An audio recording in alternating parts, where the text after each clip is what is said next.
Kalau RM1,000 dapat RM1 juta. RM1 juta.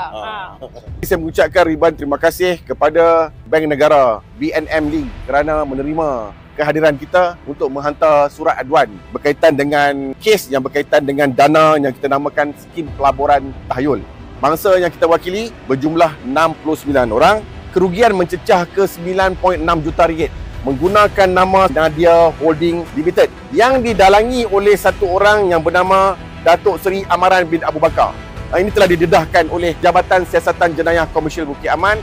Mastermind mengatakan bahawa dia merupakan seorang wakil yang dilantik oleh seorang individu warga negara Indonesia yang dikatakan mempunyai harta berupa emas dan tunai di luar negara berjumlah berbilion ringgit. Datuk Seri Amaran ini melantik beberapa orang yang dipanggil mandat. Mandat ni kira ejen dia lah. Untuk berhubung dengan mangsa-mangsa, mengatakan bahawa mereka memerlukan jumlah wang tertentu bagi urusan untuk mencairkan dana tersebut yang berada di luar negara untuk dibawa masuk ke Malaysia.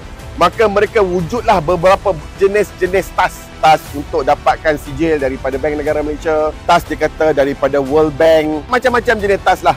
Dan di antara perkara yang dilakukan adalah mereka menubuhkan syarikat yang berdaftar di Labuan Financial Service Authority atas alasan syarikat ini akan digunakan bagi menerima wang, clearance wang daripada negara-negara seperti UK, Switzerland untuk dibawa masuk ke Malaysia.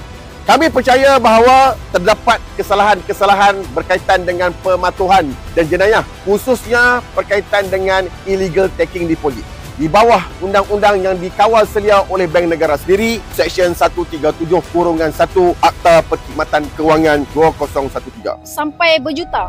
2.2 juta, tapi yang ada resit setakat yang saya kira sekarang ni lebih kurang 1.8 juta. Yang selebihnya saya ada bagi cash lah. Masa saya sedar dana ni, daripada situlah saya bongkar-bongkar. Saya cakap dengan kawan-kawan saya yang lain, diorang tak percaya. Diorang cakap dana ni masih okey apa semua lagi.